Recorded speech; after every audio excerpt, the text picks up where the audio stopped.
The first U.S. presidential debate between incumbent Joe Biden and Republican rival Donald Trump is finally happening. The face-off is scheduled to be held at the end of this month on June 27th, with less than 2 weeks until the first showdown of the 2024 election cycle. Both the contenders have agreed on some new rules.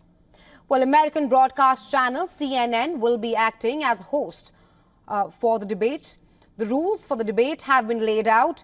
Biden and Trump will face off in a 90-minute debate where there will be no studio audience, no opening statements will be permitted by either leaders. Podium positions will be determined by the flip of a coin. And both contestants will be given a pen, a pad of paper, and a bottle of water.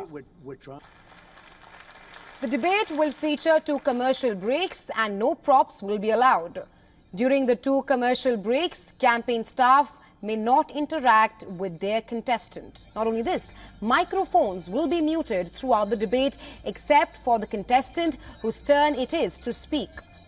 Following each main speech, the 2 leaders will have 2 minutes to answer questions, followed by 1-minute rebuttals and responses to the rebuttals.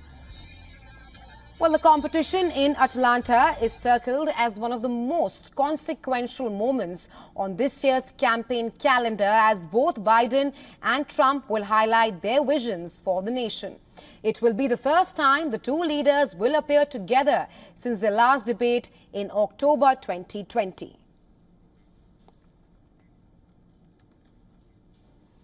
Well, for more on this, we're now being joined by Ray Locker, who is a journalist from Washington, D.C. Welcome to the show, Mr. Locker. Now, U.S. President Joe Biden and former U.S. President Donald Trump will be facing off in a 90-minute debate. CNN has put forward a plan to rein in any kind of unruly behavior. For example, there will be no studio audience, mics will be muted, no props or notes, and no opening statements as well. How do you assess these new rules, and why are there so many caveats? In your opinion, do you think that it will help either of the contestants?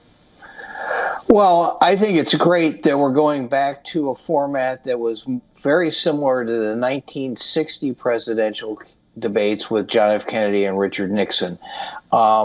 I've never liked the studio audience. I think it's a major distraction. I think having the 2 in a room where they're talking to each other, not playing to a crowd, is much better for the viewing audience and anybody who's trying to understand what these 2 candidates are all about.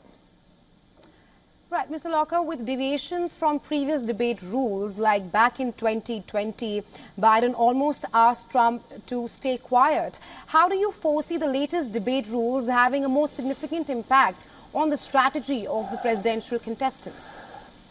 Well, I think we've seen with Donald Trump, he does whatever he wants. Debate rules mean nothing to him. So he's going to try to act out however way he sees fit.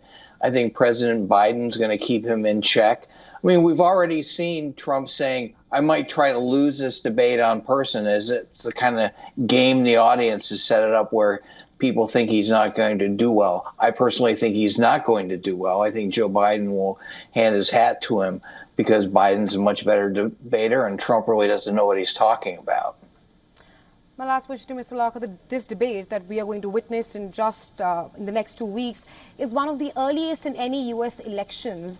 Talk to us as to how pivotal a moment this is. And this also comes at a time when there are a slew of issues overshadowing both Trump and Biden, from Trump's historic criminal conviction to Biden's new immigration policies and his son's legal challenges. How do you see all of this impacting this presidential debate? Well, this is the earliest we've had 2 set nominees. In previous election cycles, we didn't know the actual nominee until, August or early September, even though most people had a general sense of who it would be. So this is a rare year, a rare presidential year. So it's only fitting that we have something early, because more and more people vote early than they used to. I mean, people vote up starting in September, absentee voting, early voting. So it's good to have people get a chance to see both candidates side by side and early on. Yeah, and I mean, this is way early.